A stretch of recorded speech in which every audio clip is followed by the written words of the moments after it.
संदीपनी ऋषि के आश्रम में रहे और 64 दिनों में 64 कलाओं की विद्या का अध्ययन किया। वहीं पर एक ब्राह्मण था जिसका नाम था सुदामा। अब कल एक सुदामा की कथा सुनी थी तुमने। वो सुदामा कौन तो? त्रेता का महाराज मुचकंद का सारथी सुदामा, जो आन के महाराज कंस के बाग में माली बने, जिससे कुशवाहों की उत्पत्ति हुई।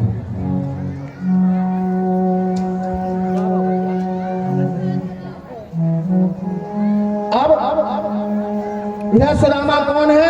यह दीन है। यह सुदामा के गुरु भी सांदीपनी ऋषि है और मेरे नारायण के भी ऋषि सांदीपनी है। नारायण ने, गुरु ने कहा, अरे सुदामा, तेरे आश्रम में अभी तू अकेला है, इस श्याम और बलराम को तेरे आश्रम में साथ रख ले तो सर्वप्रथम। और तुझे पता है महाराज उग्रसेन के राजकुमार हैं, महाराज वसुदेव के पुत्र हैं, जरा ध्यान रखना। सुदामा ने कहा, अहो भाग्य, हमारे इधर के राजा हैं, राजपुत्र हैं। सदपुरुष का कार्य, जिसकी बुद्धि सद हो उसका कार्य देखिए। जैसे ही राजकुमार के आश्रम में पहुंचे तो सर्वप्रथम सुदामा ने जलपान दिया, आप पग धोले और आसन देकर उन्हें बिठाया। जब यह आचरण देखे तो कन्हैया कहने लगे, कथम चिंतेति मां हृदय भावे सत्यम यद गुणा, तुम्हारे इन गुणों को मुझे भा गए, क्या तुम मेरे मित्र बनोगे? सुदामा अति गरीब था, कहने लगा ना। क्यों? बोले न बने नीच की अति दुखदाई। मैं किसी राजकुमार का मित्र लायक नहीं हूं, मैं तो एक निर्धन ब्राह्मण हूं, गरीब हूं, मैं कभी उच्च कोटि का मित्र नहीं बन सकता। नारायण कहने लगे, अगर तुम मित्र ना बनो और हम ही तुम्हारे मित्र बन जाए तो? बोले ना,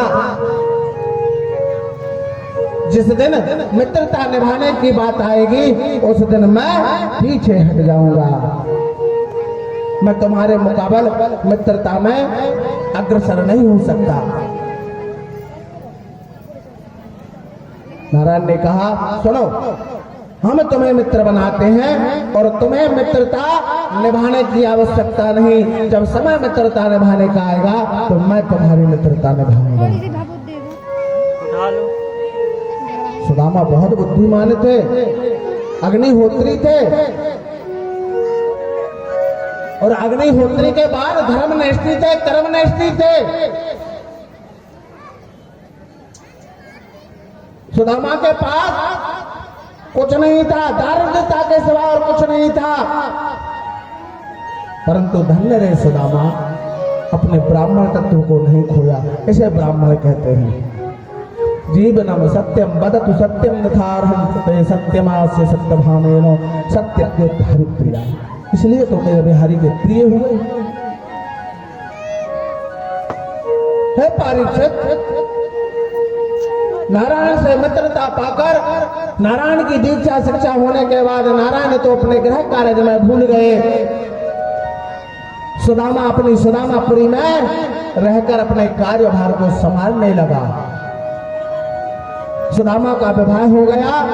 सुदामा की पत्नी सुशीला सुंदर और सौभाग्य थी, जो अपने पति के नक्शा कदम पर चलती थी, जिसके 8 पुत्र थे, देव, सुदेव, सुकर्म, वैभव, भांतु और सुपांश। ये 8 पुत्र थे, छोटे छोटे पुत्र। सुदामा न जाने किस कर्म के कारण इतना दीन हो गया, इतना दीन हो गया कि मेरे भास्कर भगवान नारायण की किरण 8वां याम सुदामा की झोपड़ी में प्रकाश किया करती थी, जिसके पास मात्र एक खाट थी जिस पर सुदामा शयन करते थे। बाकी समस्त बालक और अपनी पत्नी को शासन पर शयन करती थी। सुदामा के घर एक वृद्ध गाय थी, एक सूखा हुआ